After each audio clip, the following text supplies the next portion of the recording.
우리가 30년간 틀렸습니다. 미국 펜타곤의 양자 전략 책임자가 내뱉은 한마디에 워싱턴이 발칵 뒤집혔습니다. 영하 273도, 절대 영도. 미국과 유럽이 30년간 독점해온 AI의 심장, 양자 컴퓨터의 그 차가운 심장을 대한민국이 세계 최초로 만들어냈기 때문입니다. 42조 원을 쏟아붓고도 실패한 중국은 침묵했고 충격에 빠진 미국은 긴급 사찰단을 보냈습니다. 하지만 그 차가운 방에서 그들이 마주한 진실은 누구도 상상 못한 것이었습니다. 한국은 베끼지 않았습니다. 펜타곤 최고 전략가마저 무릎 꿇게 한 충격적인 대반전. 지금부터 그 전말을 공개합니다. 지금 워싱턴이 발칵 뒤집혔습니다. 화면 속 한 줄의 자막을 보는 순간 제 손에 들려있던 커피잔이 입술 앞에서 그대로 멈췄습니다. 김이 모락모락 피어오르던 잔이 허공에서 굳어버렸어요. 펜타곤 5층. 제 집무실의 두꺼운 방탄 유리창으로는 워싱턴의 아침 햇살이 차갑게 쏟아져 들어오고 있었습니다. 그런데 그 한 줄의 자막이 그 햇살마저 얼어붙게 만들었습니다. 대한민국, 세계 최초로 영하 273도 양자 냉각 시스템 자체 개발 성공. 저는 그 자막을 3번 다시 읽었습니다. 그리고 작게 코웃음을 쳤죠. 말도 안 되는 소리. 제 이름은 마이클 그랜트입니다. 미국 국방부 신흥기술국에서 양자 전략을 총괄하는 사람이죠. 쉽게 말하면 앞으로 다가올 양자 컴퓨터 시대에 미국이 어떻게 세계 패권을 지킬지 그 전체 그림을 그리는 게 제 일입니다. 그 자리에 앉은 지 12년. 이 분야에 발을 담근 지는 30년이 넘었습니다. 그러니 저는 단언할 수 있었어요. 방금 저 발표는 거짓말이라고. 왜냐고요? 양자 컴퓨터의 진짜 심장이 무엇인지 저보다 잘 아는 사람은 이 지구상에 몇 명 되지 않았으니까요. 사람들은 양자 컴퓨터를 떠올리면 번쩍이는 칩을 생각합니다. 수조 원짜리 데이터 센터를 떠올리죠. 하지만 그건 껍데기입니다. 양자 컴퓨터의 진짜 심장은 영하 273도, 절대 영도에 가까운 극한의 추위를 만들어내는 냉각 시스템이에요. 그 안에 큐비트라는 녀석은 상상을 초월할 정도로 연약합니다. 바람 한 점 없는 호수 위에 떠있는 촛불 같다고나 할까요? 아주 작은 열, 아주 미세한 떨림, 눈에 보이지도 않는 전기 신호 하나에도 그 촛불은 꺼져버립니다. 정보가 그대로 사라지는 거죠. 그래서 양자 컴퓨터를 살아있게 하려면 먼저 지구상에서 가장 차가운 공간을 만들어야 합니다. 우주의 빈 공간보다도 더 차가운 곳을요. 그리고 그 차가운 공간을 만드는 기술, 그건 지난 30년 동안 오직 우리, 미국과 유럽의 극소수 기업만이 쥐고 있던 패였습니다. 그 패를 한국이 손에 쥐었다고요? 차라리 한국이 달에 도시를 지었다는 말이 더 믿을 만했을 겁니다. 저는 인터폰을 눌러 긴급회의를 소집했습니다. 30분 뒤 신흥기술국의 핵심 인력들이 회의실에 모였습니다. 긴 마호가니 테이블 양옆으로 분석관들이 빼곡히 앉았고 정면의 대형 스크린에는 한국의 발표 영상이 정지 화면으로 떠 있었습니다. 거대한 금속 원통, 그 앞에 선 흰 가운의 한국 과학자들. 저는 테이블 끝자리에 앉아 좌중을 둘러봤습니다. 자, 다들 봤겠지. 한국의 발표, 결론부터 말하지. 이건 과장된 시제품이야. 길어야 6개월이면 조용히 사라질 발표라고. 대부분 고개를 끄덕였습니다. 그런데 테이블 끝에 앉아 있던 젊은 분석관 하나가 조심스럽게 손을 들었어요. 입국한 지 얼마 안 된 신참이었죠. 국장님. 그런데 발표 영상의 냉각기 구조가 기존 서방 장비와 형태가 좀 다릅니다. 단순히 베낀 거라면 외형이 비슷해야 하는데 이건 내부 배치 자체가 전혀 다른 방식이라서요. 저는 손을 들어 그의 말을 끊었습니다. 자네 이 분야에 몇 년 있었나? 2년 됐습니다. 2년. 나는 30년일세. 회의실이 조용해졌습니다. 저는 천천히 말을 이었어요. 형태가 다르다는 건 베끼다가 어설프게 망쳤다는 뜻이야. 진짜를 모르니까 흉내만 내다가 엉뚱하게 조립한 거지. 자네 눈에 새로워 보이는 건 그게 틀렸기 때문이라네. 젊은 분석관은 얼굴을 붉히며 입을 다물었습니다. 다들 다시 고개를 끄덕였어요. 저는 그렇게 회의를 정리하고 집무실로 돌아왔습니다. 하지만 그 순간 이상하게도 그 젊은 친구의 말 한마디가 마음 한구석에 걸렸습니다. 내부 배치가 다르다. 베낀 게 아니라면. 저는 그 생각을 떨쳐내려는 듯 발표 영상을 처음부터 다시 틀었습니다. 화면 속 한국의 연구소는 깨끗했고 과학자들의 움직임은 차분했습니다. 거대한 원통 앞에서 그들은 데이터를 가리키며 무언가를 설명하고 있었어요. 표정에는 들뜸도 과장도 없었습니다. 그냥 자기 일을 하는 사람들의 담담한 얼굴이었죠. 저는 그 장면을 보며 입꼬리를 올렸습니다. 연출이 제법인데 지난 30년 동안 이 벽에 도전한 나라가 한둘이 아니었습니다. 한때 세계를 호령하던 일본도 막대한 돈을 쏟아부었지만 결국 벽 앞에서 멈춰섰습니다. 유럽의 여러 나라가 독자적인 길을 가려다 좌절했고요. 모두가 같은 결말을 맞았습니다. 영하 273도라는 벽은 단 한 번도 뚫린 적이 없었어요. 그게 역사였습니다. 그리고 저는 역사를 믿었습니다. 그런데 이상하게도 영상을 끄려는 제 손끝이 살짝 떨렸습니다. 왜 떨렸는지는 그때의 저는 알지 못했습니다. 진짜 충격은 그 다음이었으니까요. 제가 한국의 발표를 그토록 단호하게 거짓이라 믿었던 데에는 이유가 있었습니다. 지난 30년 동안 절대 영도에 가까운 극저온 냉각 기술은 단순한 산업 기술이 아니었습니다. 그건 국가 전략 자산이었어요. 미국은 이 기술을 군사 기밀에 준하는 수준으로 관리했습니다. 유럽도 마찬가지였죠. 이 기술을 실제로 다룰 수 있는 기업은 전 세계의 손에 꼽을 정도였습니다. 핀란드의 블루포어스, 영국의 옥스퍼드 인스트루먼츠, 이런 극소수의 회사들이 전 세계 양자 컴퓨터 연구소에 핵심 냉각 장비를 공급했어요. 그리고 그 핵심 기술은 절대 외부로 나가지 않았습니다. 왜 그렇게까지 틀어지고 있었느냐? 답은 간단합니다. 양자 컴퓨터가 단순한 컴퓨터가 아니기 때문입니다. 생각해보세요. 오늘날 전 세계의 모든 은행은 복잡한 암호 체계로 보호받고 있습니다. 군사 통신망도, 국가 기밀도 전부 암호 위에서 돌아가죠. 그런데 충분히 발전한 양자 컴퓨터는 지금 인류가 쓰는 암호 체계를 한순간에 무력화할 수 있습니다. 어느 날 아침 갑자기 전 세계의 모든 금고 문이 동시에 열려버리는 겁니다. 모든 비밀이 발가벗겨지는 거죠. 이건 단순한 기술 혁신이 아닙니다. 문명의 잠금 장치 전체를 다시 만들어야 하는 사건이에요. 그래서 저는 펜타곤에서 양자 컴퓨터를 차세대 전략무기로 분류하는 보고서를 직접 작성했습니다. 누가 먼저 이 기술을 손에 넣느냐에 따라 국가 안보의 균형이 통째로 무너질 수 있었으니까요. 그리고 그 무기의 심장이 바로 영하 273도의 냉각 시스템이었습니다. 우리가 그 심장을 쥐고 있는 한 그 누구도 우리를 앞설 수 없다. 그게 제가 12년 동안 미국의 양자 전략을 설계해온 대전제였습니다. 이 믿음을 제 가슴에 처음 심어준 사람이 있었습니다. 제 스승, 에드워드 라이트 박사였죠. 라이트 박사는 냉전 시절 이 극저온 독점 체제를 사실상 설계한 전설적인 인물이었습니다. 차가운 천재였어요. 저는 평생 그가 환하게 웃는 모습을 단 한 번도 본 적이 없습니다. 제가 갓 박사 학위를 받은 풋내기 연구원이던 시절, 그는 저를 자기 지하 실험실로 불렀습니다. 콘크리트 벽으로 둘러싸인 그 차가운 공간에는 거대한 냉각기 하나가 낮게 우문거리며 돌아가고 있었어요. 그는 저를 그 기계 앞에 세워두고 한참을 말없이 바라보다가 입을 열었습니다.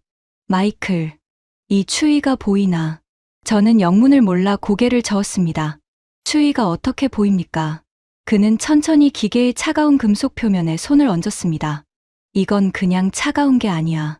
이건 인류가 쌓아 올린 가장 높은 성벽일세. 그리고 이 성벽은 뒤따라오는 나라는 절대로 넘지 못해. 절대로. 칩은 베낄 수 있지. 소프트웨어도 베낄 수 있어. 하지만 절대 영도는 베낄 수가 없네. 이건 돈으로도 시간으로도 사지 못하는 영역이야. 자네는 이 벽 안쪽에 선 사람일세. 그 사실을 평생 잊지 말게. 그 지하실의 서늘한 공기와 기계의 낮은 진동음과 그의 차분한 목소리. 그 모든 것이 그날 제 안에 하나의 신념으로 새겨졌습니다. 나는 벽 안쪽에 선 사람이다. 그리고 이 벽은 영원하다. 세월이 흘러 라이트 박사가 세상을 떠나기 며칠 전, 저는 그의 병실을 찾았습니다. 한때 그토록 강인했던 그는 앙상하게 말라 있었습니다. 창백한 얼굴, 깊게 팬 주름. 그가 떨리는 손으로 제 손목을 붙잡았어요. 그 손이 얼음장처럼 차가웠습니다. 마치 그가 평생을 다룬 그 추위가 이제 그의 몸속으로 스며든 것처럼요. 그가 마지막으로 남긴 말을 저는 평생 잊지 못할 겁니다. 마이클, 추격국은 절대 그 벽을 못 넘어. 자네가 그 벽을 지키게. 약속해주게. 저는 그의 손을 꼭 쥐고 그러겠다고 약속했습니다. 목이 메었어요. 그래서 한국의 발표를 본 순간 저는 화가 났던 겁니다. 그건 단순한 기술적 의심이 아니었어요. 제 스승의 유언을, 그 차가운 신념을 어떤 동양의 작은 나라가 비웃고 있다는 분노였습니다. 그리고 제 확신을 더 단단하게 만든 또 하나의 사실이 있었습니다. 바로 중국이었죠. 중국이 어떤 나라입니까?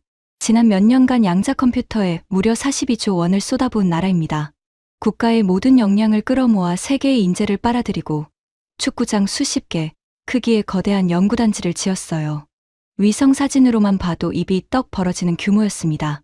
그런데 그렇게 42조 원을 퍼붓고도 정작 가장 중요한 극저온 냉각의 핵심 부품은 여전히 우리에게서 수입하고 있었습니다.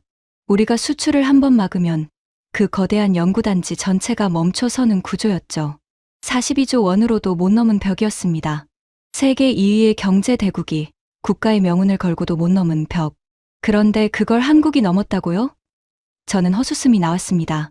며칠 뒤 저는 업계의 한 거물에게 전화를 걸었습니다. 찰스 위트모어, 극저온 산업의 황제라고 불리는 인물이었죠. 그가 손에 쥔 특허만 수백 개. 전 세계 연구소가 그의 회사 앞에 줄을 서서 장비를 기다렸습니다. 그는 자기 앞에 무릎 꿇지 않는 나라에는 장비조차 팔지 않는 사람이었어요. 한 번은 어느 개발도상국이 가격을 흥정하자 그 나라를 향해 거지들에게는 미래를 팔지 않는다고 면전에서 비웃었다는 일화도 있었습니다. 오만하고 차가운 사람. 하지만 그의 기술력만큼은 누구도 부정할 수 없었죠. 저는 그에게 한국의 발표를 어떻게 보느냐 물었습니다. 수화기 너머에서 그는 한참을 웃었습니다. 사람을 깔보는 기분 나쁜 웃음이었어요. 그랜트 국장, 자네 정말 그걸 진지하게 받아들이는 건가? 가능성을 보고 있을 뿐입니다. 가능성, 한국이라 칩 몇 개 잘 만들더니 이젠 망상까지 하는군. 들어보게. 그 친구들이 만들었다는 그 냉장고, 내 장담하지. 우리 회사 부품 몇 개를 어디서 몰래 빼돌려서 짜깁기 한 거야. 겉만 번지르르하게 칠해놓고 발표한 거지. 그런 나라들이 늘 그래. 자기 힘으로는 아무것도 못 만들면서 우리가 흘린 빵 부스러기를 주워다가 자기가 빵을 구웠다고 떠벌리지. 6개월? 아니, 석 달이면 들통날 거야. 그때 가서 그 나라가 얼마나 망신을 당하는지 우리 함께 구경이나 하자고. 자네는 그냥 가만히 앉아서 팝콘이나 준비하게. 그는 그렇게 말하고는 또 한 번 비웃었습니다. 빵 부스러기, 거지들. 그 단어들이 귀에 거슬렸지만 저는 그의 말에 고개를 끄덕였습니다. 위트모어의 인간성은 역겨웠지만 결론만큼은 저와 같았으니까요. 한국은 못 넘는다. 절대로. 하지만 바로 그 며칠 뒤 한 통의 전화가 모든 것을 바꿔놓았습니다. 전화는 국방부 차관실에서 걸려왔습니다. 그랜트 국장. 한국 건 그냥 넘길 수가 없게 됐네. 차관의 목소리는 평소와 달리 무거웠습니다. 알고 보니 한국의 발표 이후 사태가 제 예상과는 전혀 다른 방향으로 흘러가고 있었던 겁니다. 며칠 사이 유럽의 몇몇 권위 있는 연구소가 조용히 한국에 기술 협력을 문의했다는 첩보가 들어왔어요. 30년 동안 우리 편에 서 있던 연구소들이 말이죠. 게다가 더 충격적인 건 중국이었습니다. 42조 원을 쏟아붓고도 벽 앞에서 멈춰선 그 중국이 한국의 연구소에 비공식 접촉을 시도했다는 정황이 포착됐습니다. 생각해보세요. 자존심으로 똘똘 뭉친 중국이 자기보다 인구도 적고 땅도 좁은 한국에 먼저 손을 내민다. 이건 단순한 해프닝이 아니었습니다. 뭔가 그들을 움직이게 만든 실체가 있다는 뜻이었어요. 진위를 확인해야 하네. 만약 그게 사기라면 명백히 사기라는 걸 만천하에 밝혀내야 해. 우리 동맹국들과 시장이 흔들리기 전에 말이야. 자네가 직접 가주게. 공식 점검단을 이끌고. 저는 잠시 침묵했습니다. 그리고 천천히 입을 열었어요. 기꺼이 가겠습니다, 차관님. 거짓말이 아니었습니다. 저는 정말로 가고 싶었습니다. 제 손으로 직접 한국의 거짓말을 낱낱이 드러내고 싶었어요. 그래서 제 스승의 유언이 옳았음을 30년 성벽이 여전히 굳건함을 온 세상에 증명하고 싶었습니다. 라이트 박사의 병실에서 했던 약속을 지키고 싶었던 거죠. 출국 전날 밤, 저는 호텔방에서 자료를 정리하며 한국을 어떻게 압박할지 머릿속으로 수십 번 연습했습니다. 그들이 보여줄 데이터의 어느 지점을 찌를지, 어떤 질문으로 그들을 궁지에 몰아넣을지 저는 모든 시나리오를 준비했습니다. 노트에 빼곡히 적은 질문만 40개가 넘었어요. 냉각 온도의 안정성은 어떻게 유지하는지, 진동은 어떻게 잡는지, 큐비트의 오류율은 실제로 얼마인지, 하나하나가 그들의 약점을 정확히 겨냥한 송곳 같은 질문이었습니다. 저는 그 노트를 덮으며 혼자 중얼거렸습니다. 오래 걸리지 않을 거야. 며칠이면 끝나. 다음 날, 비행기 안에서도 저는 여유로웠습니다. 창밖으로 태평양의 끝없는 구름바다가 펼쳐졌죠. 옆자리에는 저를 보좌하는 데이비드가 앉아 있었습니다. 데이비드는 비행 내내 한국에 관한 자료를 들여다보고 있었어요. 그가 문득 고개를 들더니 조심스레 말했습니다. 국장님, 한 가지 좀 이상한 점이 있습니다. 뭔가, 한국연구소가 우리 점검단을 너무 순순히 받아들였습니다. 데이터를 전부 공개하겠다고 했고요. 심지어 실시간 작동 시험까지 보여주겠답니다. 보통 무언가를 숨기는 쪽이라면 어떻게든 우리 접근을 막거나 시간을 끌려고 하지 않습니까? 핑계를 대거나 조건을 걸거나요. 그런데 이쪽은 오히려 문을 활짝 열어두고 얼마든지 보십시오라는 태도입니다. 저는 그 말에 잠시 멈칫했습니다. 하지만 곧 콧방귀를 뀌었어요.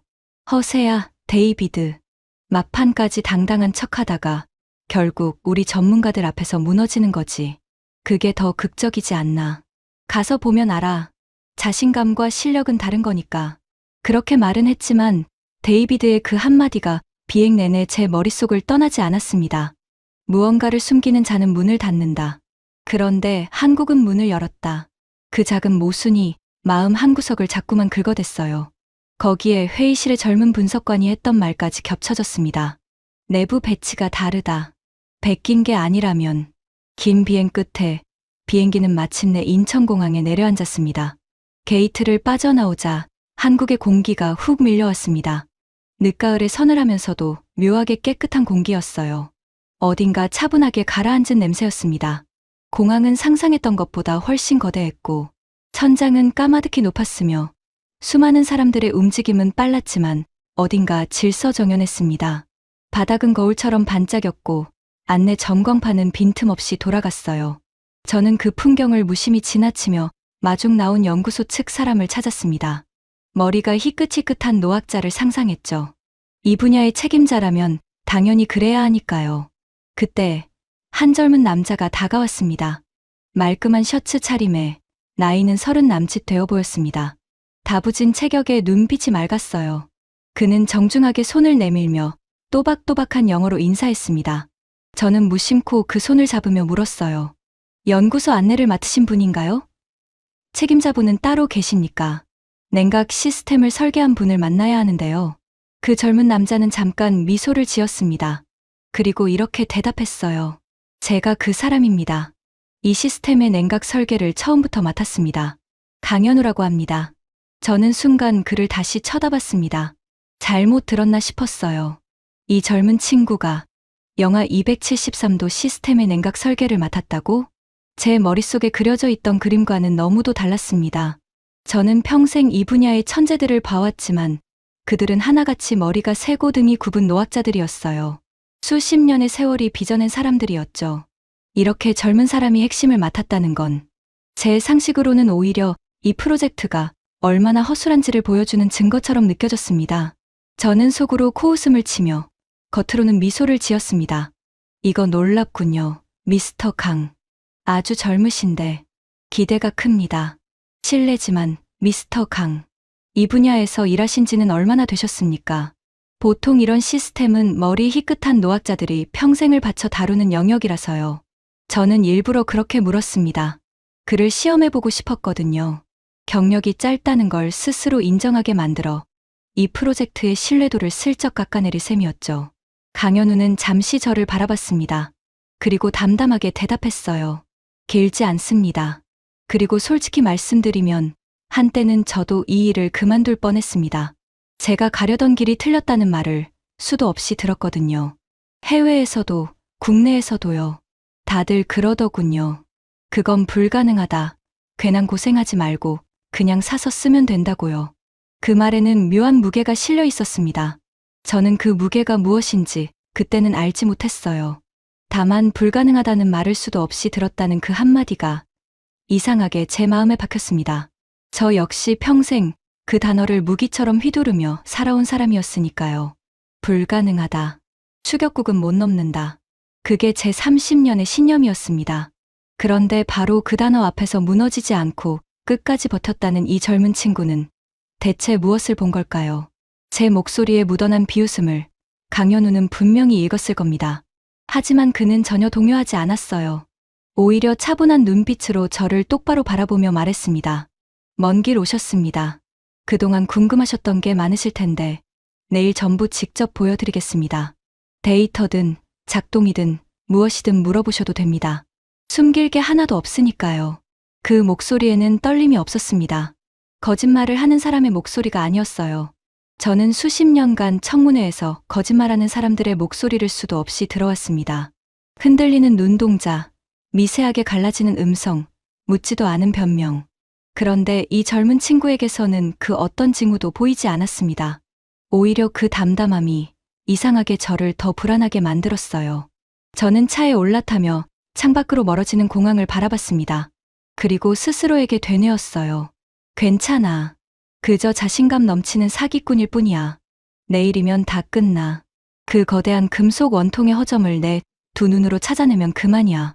차는 공항을 빠져나와 도시로 향했습니다. 강현우는 제 옆자리에 앉아 창밖을 바라보고 있었어요. 침묵이 어색했는지 아니면 그저 배려였는지 그가 먼저 입을 열었습니다. 멀리서 오시느라 시차가 힘드실 텐데요. 오늘은 푹 쉬십시오. 걱정 마십시오. 이런 출장에는 익숙합니다. 저는 무심하게 대답하며 창밖으로 시선을 돌렸습니다. 그런데 그 순간 눈앞에 펼쳐진 풍경이 저를 조금 당황하게 만들었어요. 고속도로 양옆으로 끝도 없이 이어진 거대한 공장들. 밤인데도 대낮처럼 환하게 불을 밝힌 채 돌아가는 생산 라인들. 어둠 속에서 우뚝 솟은 거대한 반도체 공장의 실루엣은 마치 잠들지 않는 도시 같았습니다. 저는 자료와 위성 사진으로만 한국 산업을 알고 있었지. 이렇게 두 눈으로 그 규모를 직접 본 적은 없었습니다. 끝이 보이지 않았어요. 공장이 생각보다 훨씬 많군요. 저도 모르게 그 말이 입 밖으로 새어나왔습니다. 강현우가 옅게 웃었어요. 저 불빛들이 사실 이 모든 이야기의 시작이었습니다. 무슨 뜻입니까? 그는 잠시 창밖의 공장 불빛을 바라보다가 의미를 알 수 없는 말을 남겼습니다. 내일 직접 보시면 아실 겁니다. 저희가 왜 남들과 다른 길로 갈 수 있었는지요. 그 답이 저 불빛 속에 있습니다. 저는 그 말을 흘려들었습니다. 또 허세겠거니 했죠. 남들과 다른 길이라니. 베낀 주제에 무슨 다른 길입니까? 하지만 창밖의 공장을 바라보던 그의 눈빛만큼은 허세를 부리는 사람의 것이 아니었습니다. 무언가를 깊이 확신하는 사람의 눈빛이었어요. 저는 그 눈빛이 자꾸 마음에 걸렸습니다. 하지만 그날 밤, 저는 쉽게 잠들지 못했습니다. 호텔 창밖으로 펼쳐진 한국의 야경은 제가 상상했던 것보다 훨씬 거대하고 화려했습니다. 강을 따라 끝없이 이어진 불빛의 바다. 마천루들이 밤하늘을 찌르고 있었고 도로 위의 차들은 강물처럼 흘렀습니다. 저 도시 어딘가에서 수많은 사람들이 잠들지 않고 무언가를 만들고 있을 것 같았어요. 그 풍경을 보며 저는 처음으로 아주 작은 불안을 느꼈습니다. 제가 그동안 자료로만 알고 있던 한국과 지금 제 눈앞에 펼쳐진 이 거대한 한국이 어딘가 다르다는 설명할 수 없는 위화감이었어요. 내일 저는 그 거대한 금속 원통 앞에 서게 됩니다. 그리고 한국연구소의 책임자 박정수 소장이라는 인물도 그곳에서 저를 기다리고 있을 거라 했습니다. 30년 도전의 산증인이라더군요. 잠이 오지 않아 저는 노트북을 열었습니다. 한국 연구팀이 그동안 국제학술지에 발표한 논문들을 다시 한번 꼼꼼히 들여다봤어요. 허점을 찾으려는 거였죠. 어차피 사기라면 논문 어딘가에 반드시 구멍이 뚫려 있을 테니까요. 저는 그런 구멍을 찾아내는 일로 30년을 살아온 사람입니다. 그런데 1시간, 2시간이 지나도록 저는 그 구멍을 찾지 못했습니다. 데이터는 정밀했고 논리는 탄탄했으며 실험 과정은 빈틈이 없었어요. 특히 진동을 제어하는 방식을 설명한 대목에서 저는 잠시 읽기를 멈췄습니다. 그건 제가 30년간 봐온 서방의 방식과는 접근 자체가 완전히 달랐습니다. 우리가 단 한 번도 시도해보지 않은 방향이었어요. 회의실에 그 젊은 분석관이 했던 말이 다시 귓가에 울렸습니다. 내부 배치가 다릅니다. 베낀 거라면 비슷해야 하는데. 저는 노트북을 탁 덮었습니다. 심장이 미세하게 빨리 뛰는 게 느껴졌어요. 아니야. 저는 고개를 저었습니다. 논문이 그럴듯하다고 해서 실물이 작동하는 건 아니다. 종이 위의 이론과 영하 273도의 현실은 전혀 다른 이야기다. 내일 가서 실물을 보면 분명 어딘가 무너질 거야. 다들 그래왔으니까. 하지만 그렇게 스스로를 다독이는 제 목소리에서 처음으로 미세한 떨림이 느껴졌습니다. 저는 침대에 누워 천장을 바라봤습니다. 40개의 질문을 다시 한번 머릿속으로 되뇌었어요. 완벽했습니다. 빈틈이 없었죠. 그런데도 잠은 오지 않았습니다. 어둠 속에서 저는 문득 라이트 박사의 얼굴을 떠올렸습니다. 병실에서 제 손목을 붙잡던 그 차가운 손. 추격국은 절대 그 벽을 못 넘어. 자네가 그 벽을 지키게. 저는 그 약속을 지키기 위해 여기까지 날아왔습니다. 내일이면 그 약속을 지키게 될 거라고 저는 굳게 믿고 싶었어요. 위트모어의 비웃음 섞인 목소리도 떠올랐습니다. 가만히 앉아서 팝콘이나 준비하게. 석 달이면 들통날 테니까. 하지만 동시에 강현우의 그 담담한 눈빛도 자꾸만 떠올랐습니다. 떨림없는 목소리. 문을 활짝 열어둔 연구소. 서방과 전혀 다른 방식으로 쓰인 논문. 그리고 창밖으로 끝없이 이어지던 공장의 불빛. 그 모든 것이 조각조각 머릿속을 떠다녔습니다. 하나하나는 분명 별것 아니었어요. 그런데 그 조각들이 한데 모이자 형용할 수 없는 불안이 가슴 밑바닥에서 천천히 차올랐습니다. 마치 영하 273도의 한기가 발끝부터 스며드는 것처럼요. 저는 결국 거의 뜬 눈으로 밤을 지새웠습니다. 창밖이 희뿌옇게 밝아올 무렵에야 자리에서 일어났죠. 거울 속에 제 얼굴은 평소처럼 단단해 보였습니다. 하지만 그 눈빛 깊은 곳에는 제가 인정하고 싶지 않은 무언가가 어른거리고 있었어요. 그 차가운 방 안에서 펜타곤의 양자 전략을 총괄하던 제 30년이 어떻게 무너지기 시작했는지 그 이야기를 다음 편에서 이어가겠습니다. 다음 날 아침, 저는 연구소 앞에 섰습니다. 밤새 한숨도 못 잤지만 정신은 오히려 또렷했어요. 저는 40개의 질문이 적힌 노트를 가슴 안주머니에 넣고 차에서 내렸습니다. 연구소 건물은 생각보다 소박했습니다. 화려한 외관도 거대한 간판도 없었어요. 그저 단정한 회색 건물 하나가 조용히 서 있을 뿐이었죠. 저는 속으로 생각했습니다. 그래, 이렇게 평범한 곳에서 세계를 바꾸는 기술이 나왔다는 게 말이 되나. 로비에서 한 노인이 저를 맞이했습니다. 머리가 희끗희끗하고 등은 약간 굽었으며 손마디가 굵었습니다. 그제야 제가 상상했던 그림에 맞는 사람이 나타난 거죠. 그는 깊게 펜주름 사이로 따뜻한 눈빛을 보내며 손을 내밀었습니다. 먼 길 오셨습니다. 그랜트 국장님. 이 연구소를 책임지고 있는 박정수라고 합니다. 저는 그의 손을 잡았습니다. 거칠고 단단한 손이었어요. 평생 무언가를 만들어 온 사람의 손이었습니다. 바쁘실 텐데 시간 내주셔서 감사합니다, 소장님. 저는 솔직한 사람입니다. 그러니 단도직입적으로 말씀드리죠. 저는 여러분의 발표를 검증하러 왔습니다. 만약 거기에 한치라도 거짓이 있다면 저는 그걸 밝혀낼 겁니다. 제 말투에는 가시가 돋아 있었습니다. 일부러 그랬어요. 상대를 흔들어 빈틈을 보려는 거였죠. 그런데 박 소장은 전혀 흔들리지 않았습니다. 오히려 잔잔하게 미소를 지으며 고개를 끄덕였어요. 당연한 말씀입니다. 의심하는 게 전문가의 일이지요. 저라도 그랬을 겁니다.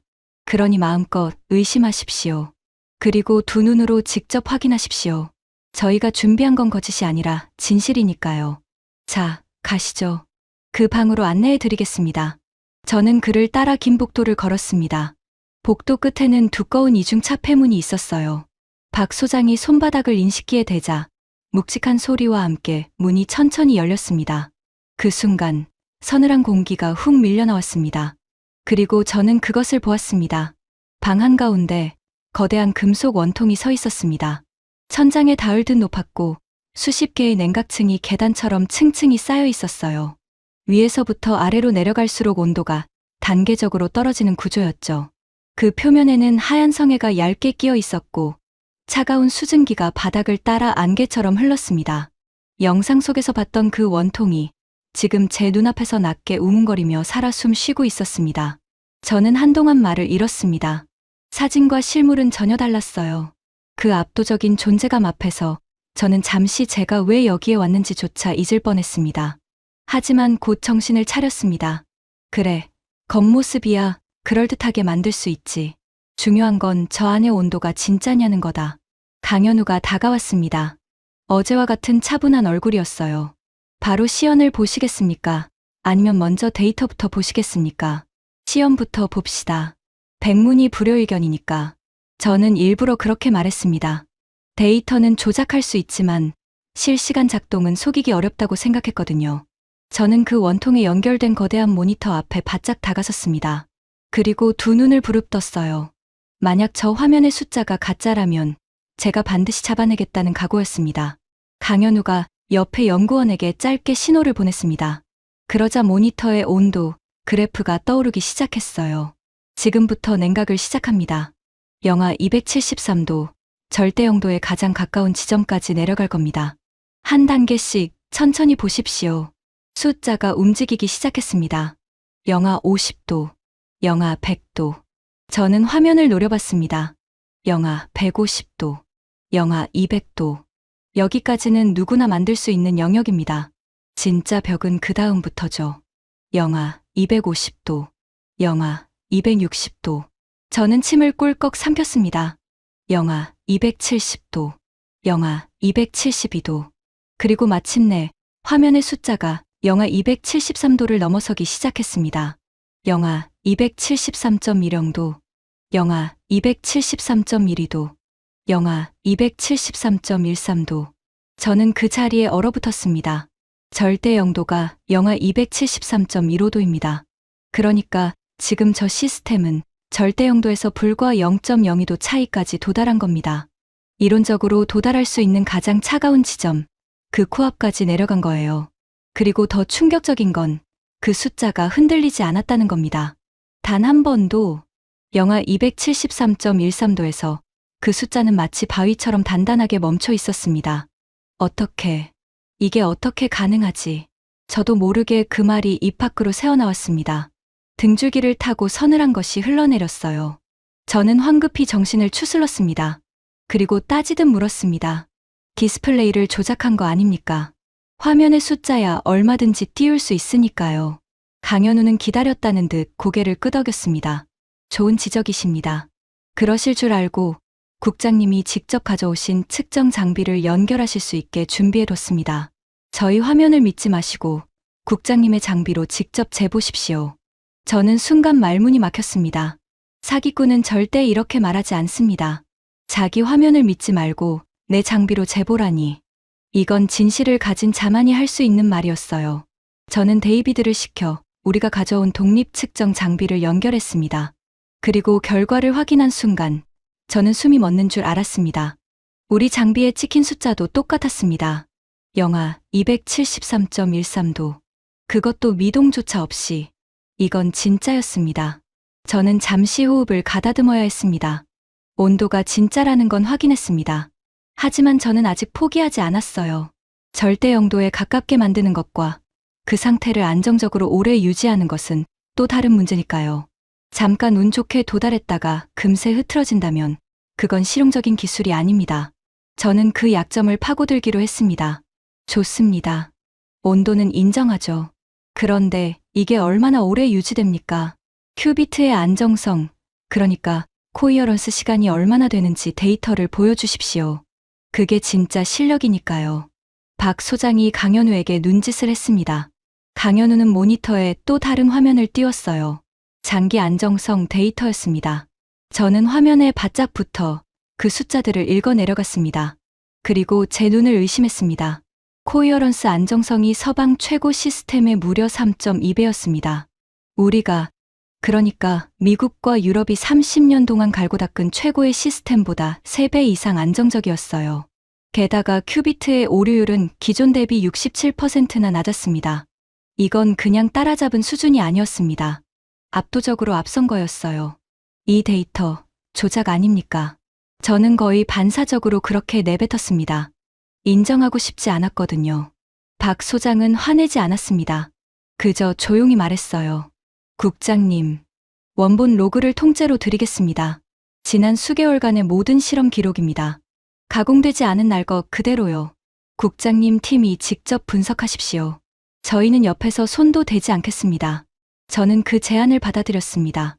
그리고 데이비드와 우리 분석팀을 동원해 그 방대한 원본 데이터를 몇 시간에 걸쳐 샅샅이 뒤졌습니다. 조작의 흔적을 찾으려고요. 데이터를 위조하면 반드시 부자연스러운 패턴이 남습니다. 너무 매끄럽거나 특정 구간이 어색하게 잘려 있거나 하죠. 저는 30년간 그런 위조를 수도 없이 잡아낸 사람입니다. 그런데 아무것도 나오지 않았습니다. 데이터는 완벽하게 자연스러웠습니다. 미세한 노이즈까지 살아있었고 실패한 실험 기록까지 정직하게 남아있었어요. 위조된 데이터에는 절대 실패 기록이 없습니다. 그런데 이 로그에는 수백 번의 실패와 그 실패를 하나씩 극복해 나간 과정이 고스란히 담겨 있었습니다. 이건 조작이 아니라 진짜 피땀의 기록이었어요. 시간이 얼마나 흘렀을까요? 창밖이 어둑해질 무렵 데이비드가 제게 다가와 작은 목소리로 말했습니다. 국장님, 아무리 봐도 조작의 흔적이 없습니다. 데이터는 진짜입니다. 그리고 정말로 우리 시스템보다 뛰어납니다. 저는 의자에 깊숙이 몸을 기댔습니다. 손끝이 차갑게 식어 있었어요. 이마에는 식은땀이 배어났습니다. 제 안에서 무언가가 천천히 무너지고 있는 게 느껴졌습니다. 30년간 단 한 번도 의심하지 않았던 신념. 추격국은 절대 이 벽을 못 넘는다는 그 믿음에 깊은 금이 가고 있었어요. 저는 무심코 휴대폰을 꺼냈습니다. 위트모어에게 전화를 걸까 했어요. 이 상황을 어떻게 받아들여야 할지 그에게 묻고 싶었습니다. 하지만 그 순간 그가 했던 말이 떠올랐습니다. 빵 부스러기를 주워다가 자기가 빵을 구웠다고 떠벌리는 거지들. 저는 화면 속의 정직한 데이터를 다시 바라봤습니다. 수백 번의 실패가 적힌 그 기록을요. 그리고 깨달았습니다. 위트모어는 틀렸다. 이건 빵 부스러기가 아니다. 이건 누군가가 처음부터 끝까지 자기 손으로 구워낸 빵이다. 저는 휴대폰을 도로 주머니에 넣었습니다. 그날 밤, 저는 박 소장에게 면담을 청했습니다. 묻고 싶은 게 너무 많았거든요. 어떻게 이게 가능했는지, 대체 어디서부터 잘못된 건지, 아니, 무엇이 잘못된 게 아니라 무엇이 진실인지를요. 챕터 6점, 두 노인, 그리고 하나의 벽. 박 소장의 사무실은 작고 소박했습니다. 벽에는 빛바랜 사진들이 빼곡히 걸려 있었어요. 젊은 시절에 그가 허름한 실험실에서 동료들과 함께 찍은 사진들이었습니다. 책상 위에는 낡은 만년필 하나와 손때 묻은 노트가 놓여 있었죠. 그는 제게 따뜻한 차를 한 잔 내주었습니다. 김이 모락모락 피어오르는 찻잔을 사이에 두고 우리는 마주 앉았습니다. 국장님, 무엇이 그리 궁금하십니까? 저는 한참을 망설이다가 입을 열었습니다. 솔직히 말씀드리겠습니다. 저는 평생 이 벽이 절대 뚫리지 않는다고 믿었습니다. 그건 제 신념이었고 제 스승의 유언이기도 했습니다. 그런데 오늘 그 신념이 무너졌습니다. 저는 이제 제가 무엇을 위해 살아왔는지조차 헷갈립니다. 박 소장은 조용히 제 이야기를 들었습니다. 그리고 천천히 고개를 끄덕였어요. 스승의 유언이라고 하셨지요. 어떤 분이셨습니까? 저는 라이트 박사의 이야기를 꺼냈습니다. 냉전 시절 이 독점 체제를 설계한 전설적인 인물. 평생 웃지 않던 차가운 천재. 지하 실험실에서 제게 했던 말. 이건 인류가 쌓아 올린 가장 높은 성벽이고 추격국은 절대 넘지 못한다던 그 말. 그리고 병실에서 제 손목을 붙잡고 남긴 마지막 유언까지. 그 벽을 지키라던 약속을요. 이야기를 마치자 박 소장은 한동안 침묵했습니다. 창밖으로는 어둠이 짙게 내려앉아 있었어요. 그가 천천히 입을 열었습니다. 저도 비슷한 약속을 한 적이 있습니다. 저는 고개를 들었습니다. 제 스승은 평생을 이 벽 앞에서 좌절한 분이셨습니다. 젊은 시절, 그분은 이 기술을 우리 손으로 만들어 보겠다고 도전했습니다. 하지만 번번이 실패했어요. 장비를 사오려 해도 팔지 않았고 핵심 기술은 철저히 막혀 있었습니다. 그분은 평생을 그 벽 앞에서 무릎 꿇어야 했습니다. 돌아가시기 전에 그분이 제 손을 잡고 이렇게 말씀하셨어요. 정수야, 나는 결국 못 넘었다. 하지만 너는 포기하지 마라. 우리가 영원히 남의 기술이나 빌려 쓰는 나라로 남을 수는 없지 않으냐. 박 소장의 눈가가 촉촉해졌습니다. 그는 떨리는 목소리로 말을 이었어요. 국장님의 스승은 그 벽을 쌓으셨고 제 스승은 그 벽 앞에서 쓰러지셨습니다. 같은 벽을 두고 한 분은 지키려 했고 한 분은 넘으려다 끝내 못 넘으셨지요. 그리고 그 두 분의 제자가 지금 이렇게 마주 앉아 있습니다. 저는 가슴이 먹먹해졌습니다. 손에 든 찻잔이 미세하게 떨렸어요. 라이트 박사가 그토록 지키려 했던 벽. 그 벽이 누군가에게는 영원한 좌절의 상징이었다는 걸 저는 그때 처음으로 깨달았습니다. 저는 벽 안쪽에서만 세상을 봐왔던 겁니다. 벽 바깥에 선 사람들의 절망은 단 한 번도 생각해 본 적이 없었어요. 왜 그렇게까지 매달리셨습니까? 그냥 사서 쓰면 편했을 텐데요. 실제로 그렇게 충고하는 사람도 많았을 거고요. 박 소장은 옅게 웃었습니다. 많았지요. 수도 없이 들었습니다. 미친 짓이다. 불가능하다. 돈 낭비다. 해외에서는 대놓고 비웃었고요. 하지만 국장님, 남의 심장을 빌려서 뛰는 사람은 그 사람이 심장을 걷어가는 순간 멈춰섭니다. 우리는 세계 최고의 반도체를 만들면서도 정작 미래 컴퓨팅의 심장은 늘 남의 손에 맡겨야 했어요. 어느 날 그 손이 심장을 걷어가면 우리는 그대로 멈추는 거죠. 저는 그 미래가 두려웠습니다. 우리 손자들이 살아갈 세상이 남의 손에 목줄을 쥐인 세상이라는 게요. 남의 손에 목줄을 쥐인 세상. 그 말이 제 가슴을 쿵 때렸습니다. 왜냐하면 그 목줄을 쥐고 있던 게 바로 저였으니까요. 저는 펜타곤에서 누구에게 기술을 팔고 누구에게 팔지 말지를 결정하는 사람이었습니다. 박 소장이 두려워한 그 손이 바로 제 손이었던 겁니다. 저는 아무 말도 하지 못했습니다. 그저 식어가는 찻잔을 멍하니 바라볼 뿐이었어요. 그날 밤, 저는 호텔로 돌아와서도 오랫동안 잠들지 못했습니다. 제 안에서 무언가가 근본부터 흔들리고 있었습니다. 하지만 아직 진짜 충격은 시작도 하지 않은 상태였어요. 다음 날, 저는 제 인생에서 가장 큰 반전을 마주하게 됩니다. 이튿날 아침, 저는 다시 연구소를 찾았습니다. 밤새 한 가지 의문이 저를 괴롭혔거든요. 데이터도 진짜고, 온도도 진짜고, 성능은 우리를 넘어섰다. 좋다. 그건 인정하자. 그런데 도대체 어떻게 만든 거지? 우리가 30년간 막아온 핵심 기술 없이 대체 무슨 수로? 어딘가 반드시 우리 기술이 몰래 흘러 들어갔을 거라는 의심이 마지막 자존심처럼 제 안에 남아 있었습니다. 저는 강현우를 찾아가 단도직입적으로 물었습니다. 미스터 강, 솔직히 말해 주십시오. 이 시스템에 서방의 핵심 냉각 기술이 어떤 형태로든 들어가 있습니까? 우리 기업의 특허 기술을 참고했습니까? 저는 진실을 알아야겠습니다. 강현우는 잠시 저를 바라봤습니다. 그리고 뜻밖의 말을 했어요. 국장님, 저희는 그 기술을 쓰고 싶어도 쓸 수 없었습니다. 왜냐하면 국장님이 막으셨으니까요. 저는 멈칫했습니다. 무슨 뜻입니까? 몇 년 전 저희는 서방의 핵심 냉각 장비를 정식으로 구매하려 했습니다. 정당한 대가를 치르고요. 그런데 거절당했습니다. 전략 물자라는 이유로요. 그 수출 거부 승인 서류에 펜타곤 신흥기술국의 서명이 있었습니다. 바로 국장님 부서였습니다. 그 순간 저는 망치로 머리를 얻어맞은 기분이었습니다. 기억이 났어요. 몇 년 전 한국의 한 연구기관이 극저온 장비 수입을 신청했을 때 제가 그걸 반려했던 일이요. 전략 자산이 추격국으로 흘러가서는 안 된다는 원칙에 따라 저는 별 생각 없이 그 서류에 서명했습니다. 그게 한국의 길을 막은 거였어요. 그런데 그 막힘이 오히려 한국을 다른 길로 내몬 거였습니다. 강현우가 말을 이었습니다. 문이 막혔으니 저희는 다른 길을 찾아야 했습니다. 서방을 베끼는 건 애초에 불가능했어요. 베낄 기술 자체에 접근할 수가 없었으니까요. 그래서 저희는 완전히 다른 질문을 던졌습니다. 양자 컴퓨터에서 큐비트를 무너뜨리는 진짜 적이 무엇인가? 온도라고들 생각하지만 사실 그에 못지않게 치명적인 적이 또 있습니다. 바로 진동입니다. 아무리 차갑게 만들어도 미세한 진동이 발생하면 큐비트는 그대로 무너지거든요. 그는 저를 데리고 시스템 아래쪽으로 갔습니다. 거대한 원통을 떠받치고 있는 정교한 받침 구조를 가리켰어요.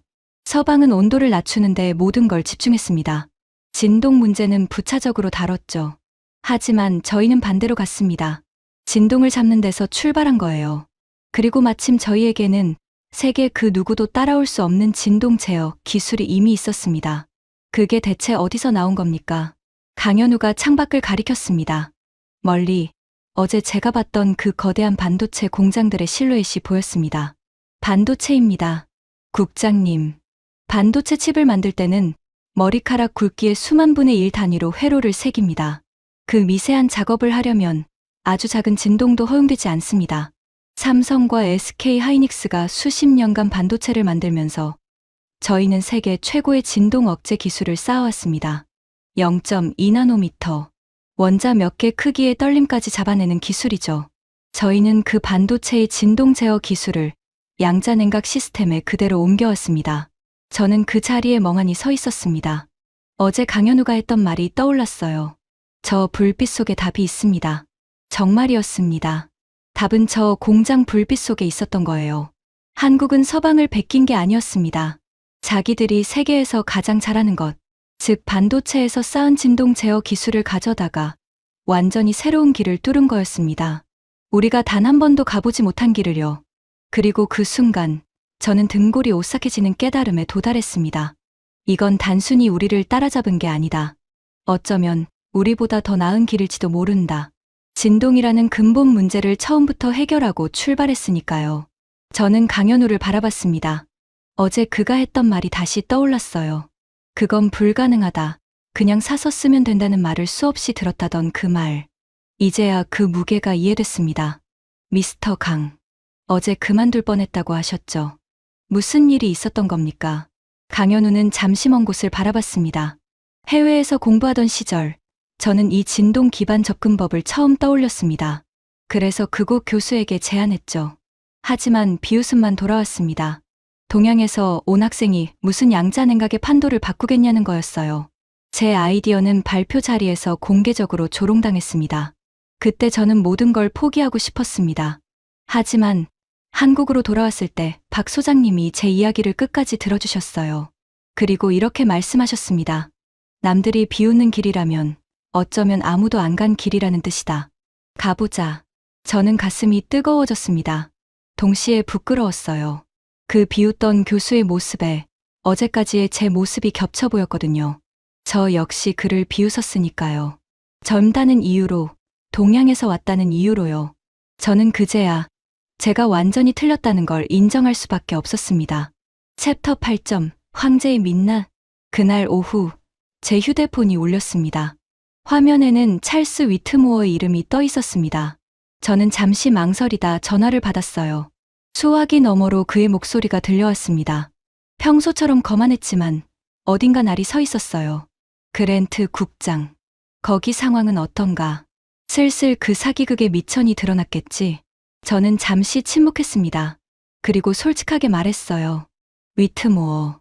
사기가 아닙니다. 제가 직접 확인했습니다. 시스템은 진짜로 작동하고 성능은 우리를 넘어섰습니다. 그것도 우리 기술 없이 완전히 다른 방식으로요. 우리가 틀렸습니다.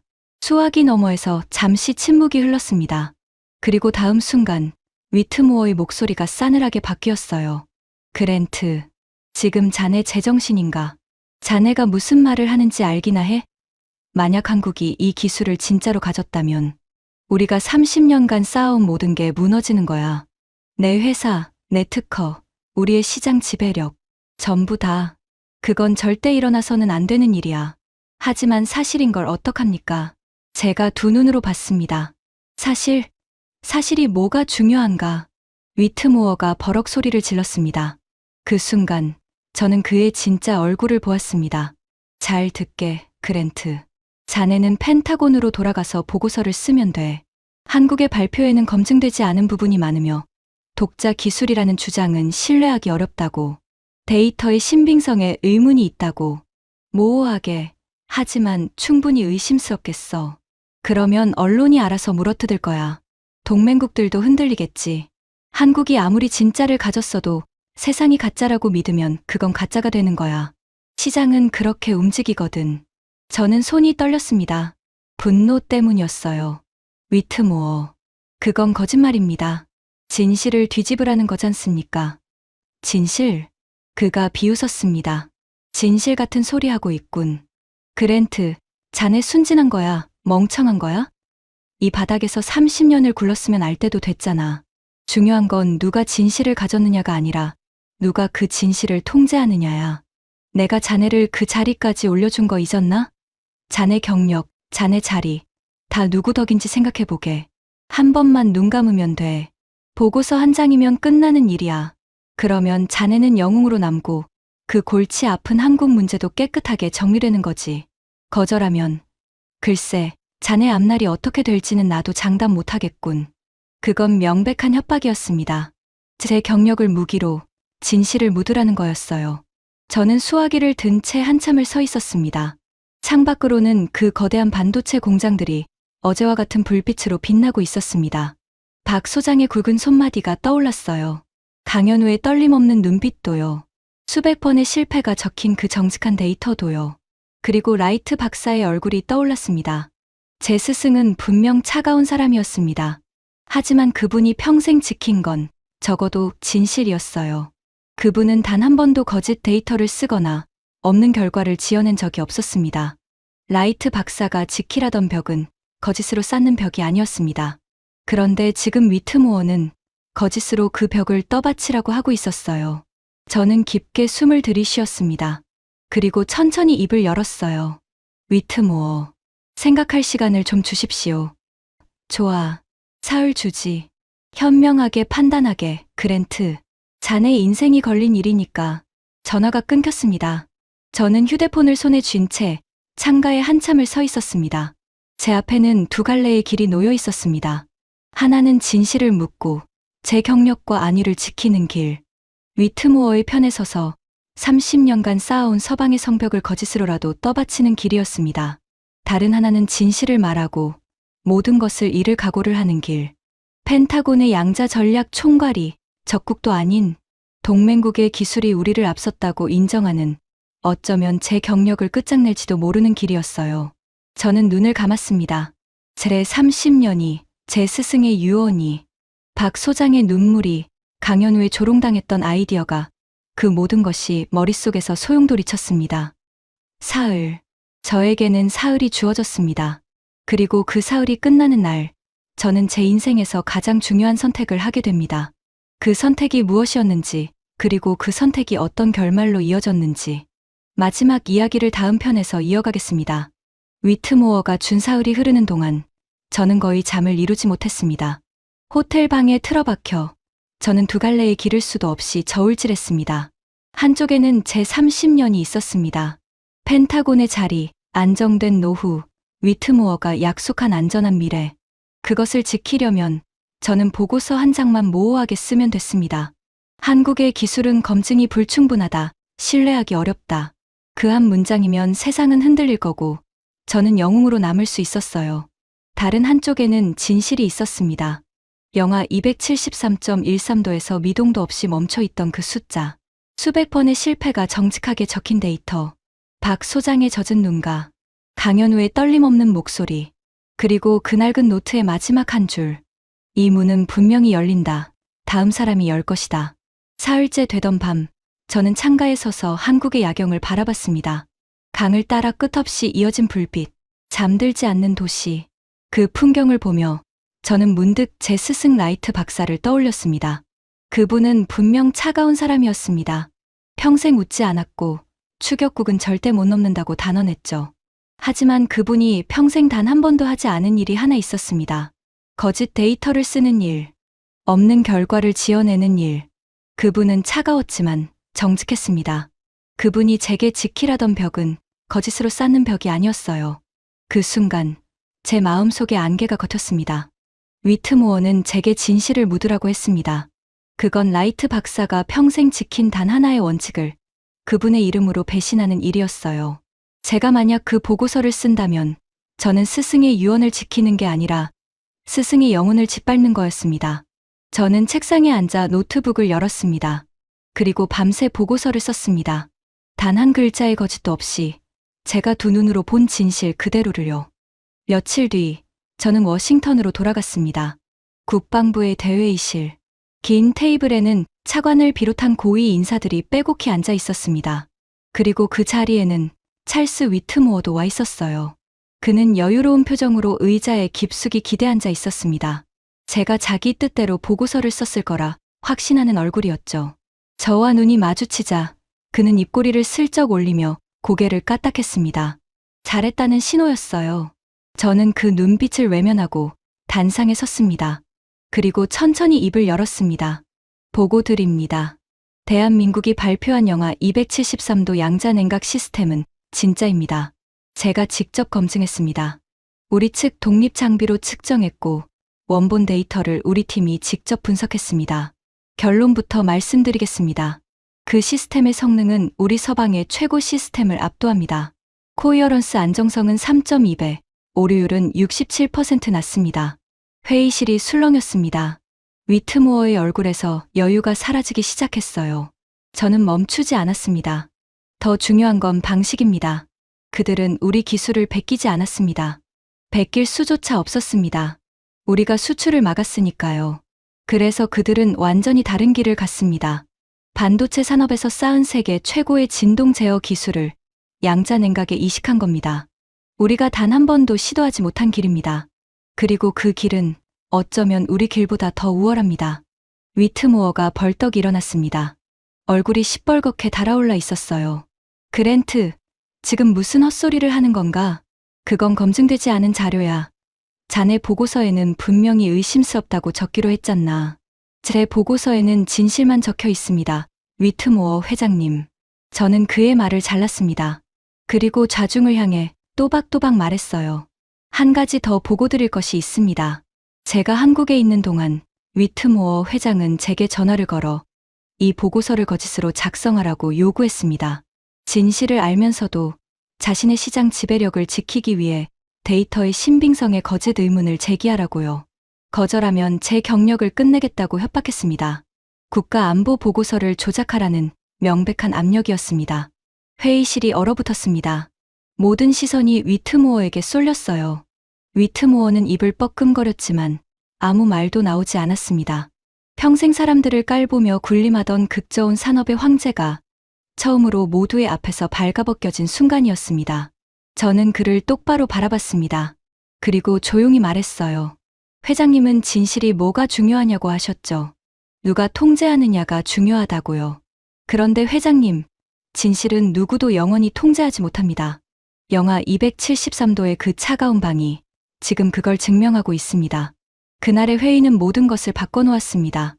위트모어가 국가안보보고서 조작을 시도했다는 사실은 결코 작은 일이 아니었습니다. 곧바로 조사가 시작됐고 그의 손이 닿아 있던 정관계 인사들이 하나둘 그에게서 등을 돌렸습니다. 평생 쌓아올린 그의 제국에 균열이 가기 시작했어요. 그를 떠받치던 것은 기술이 아니라 두려움이었고 두려움은 진실 앞에서 오래 버티지 못했습니다. 하지만 진짜 충격은 그 다음에 찾아왔습니다. 한국의 기술이 진짜라는 것이 미국 국방부의 공식 보고로 확인되자 전 세계가 움직이기 시작했습니다. 그동안 눈치만 보던 유럽의 권위 있는 연구소들이 공개적으로 한국에 기술 협력을 요청했습니다. 30년간 우리 편에 서 있던 그 연구소들이 말이죠. 42조 원을 쏟아붓고도 벽 앞에서 멈춰섰던 중국도 결국 한국의 방식을 배우겠다며 손을 내밀었습니다. 그리고 가장 상징적인 장면이 있었습니다. 위트모어의 회사, 한때 전 세계 연구소를 줄 세우던 거지들에게는 미래를 팔지 않는다던 그 오만한 회사가 한국의 진동, 제어 기반 냉각 기술을 라이선스하고 싶다며 공식 문의를 보내온 겁니다. 평생 남에게 무릎 꿇은 적 없던 위트모어가 이제 한국 앞에 줄을 서야 하는 처지가 된 거였어요. 빵 부스러기를 주워 먹는 거지들이라던 그 나라에 이제 자기가 빵을 사러 가야 하는 입장이 된 겁니다. 세상의 기준이 바뀌고 있었습니다. 한국은 더 이상 기술을 수입하는 나라가 아니었습니다. 이제는 세계가 한국의 기술을 배우러 오는 나라가 되었어요. 양자 냉각의 새로운 표준을 한국이 쓰기 시작한 겁니다. 추종하던 나라에서 기준을 만드는 나라로 그 거대한 전환의 한가운데에 영하 273도의 차가운 방이 있었습니다. 저는 모든 일이 어느 정도 정리된 뒤 조용히 라이트 박사의 묘를 찾았습니다. 가을 바람이 차갑게 불었습니다. 저는 그분의 비석 앞에 한참을 서 있었어요. 그리고 평생 제 가슴을 짓눌렀던 그 유언을 이제는 다르게 이해할 수 있었습니다. 스승님은 그 벽을 지키라고 하셨습니다. 추격국은 절대 못 넘는다고요. 하지만 저는 그제야 깨달았습니다. 그 벽은 우리를 지켜주는 성벽이 아니었습니다. 우리를 가두는 감옥이었어요. 우리는 그 벽 안에서 안전하다고 믿으며 새로운 길을 찾기를 멈췄습니다. 우리가 가진 것을 지키는 데만 몰두하느라 다른 가능성을 보지 못했죠. 반면 벽 바깥으로 밀려난 한국은 갇히지 않았기에 오히려 자유롭게 새 길을 찾을 수 있었습니다. 우리가 막아선 그 문이 역설적으로 그들을 더 넓은 세계로 이끈 겁니다. 벽을 쌓은 자는 그 벽 안에 갇히고 벽 밖으로 내몰린 자는 새하늘을 본다. 그것이 제가 30년 만에 배운 진실이었습니다. 저는 비석을 가만히 쓸어내리며 속으로 말했습니다. 스승님, 저는 벽을 지키지 못했습니다. 하지만 스승님이 평생 지키신 진실만큼은 끝까지 지켰습니다. 그거면 된 거지요. 며칠 뒤 저는 사직서를 제출했습니다. 벽을 지키는 일로 평생을 보낸 사람이 더 이상 벽을 지킬 이유가 없어졌으니까요. 자리를 내려놓던 날 30년간 제 어깨를 짓누르던 무거운 짐이 거짓말처럼 가벼워지는 걸 느꼈습니다. 저는 처음으로 제 발로 벽 바깥의 세상으로 걸어 나갔습니다. 떠나기 전 저는 강현우에게 짧은 편지 한 통을 보냈습니다. 언젠가 당신을 비웃었던 그 교수처럼 저도 당신을 비웃었습니다. 젊다는 이유로, 작은 나라에서 왔다는 이유로요. 그 점을 진심으로 사과합니다. 그리고 고맙습니다. 당신이 그 조롱을 견디고 끝까지 그 길을 걸어준 덕분에 저 같은 늙은 사람도 평생 갇혀있던 감옥에서 걸어 나올 수 있었으니까요. 당신이 옳았습니다. 남들이 다 비웃는 길은 아무도 가보지 않은 길이었습니다. 여러분, 저는 평생 벽 안쪽에 선 사람이었습니다. 그 벽이 영원하다고 믿었고 그 믿음을 한 번도 의심하지 않았습니다. 하지만 영하 273도의 그 차가운 방에서 저는 깨달았습니다. 진짜 강한 나라는 벽을 가장 높이 쌓는 나라가 아니라 모두가 불가능하다고 비웃는 길을 끝까지 걸어가는 나라라는 것을요. 누군가는 지금 이 순간에도 아무도 가보지 않은 차가운 길 위에서 외롭게 걷고 있을 겁니다. 모두가 비웃고 모두가 안 된다고 말하는 그 길을요. 만약 여러분 곁에 그런 사람이 있다면 비웃지 말고 끝까지 들어주십시오. 어쩌면 그 사람이 다음 시대의 문을 여는 사람일지도 모르니까요. 영하 273도. 생명도 존재할 수 없는 그 차가운 공간 안에서 한 나라의 미래가, 그리고 한 늙은이의 마음이 다시 태어났습니다. 지금까지 미국 펜타곤의 양자 전략 책임자가 한국의 그 차가운 연구실에서 직접 경험한 충격적인 이야기였습니다. 여러분이 미처 알지 못했던 대한민국의 진짜 저력을 더 많은 분들이 함께 느낄 수 있도록 이 이야기를 널리 공유해 주세요. 모두가 불가능하다 비웃을 때 끝까지 포기하지 않는 그 마음이 결국 세상의 기준을 바꿉니다. 구독과 좋아요도 부탁드립니다. 지금까지 감동테라였습니다. 감사합니다.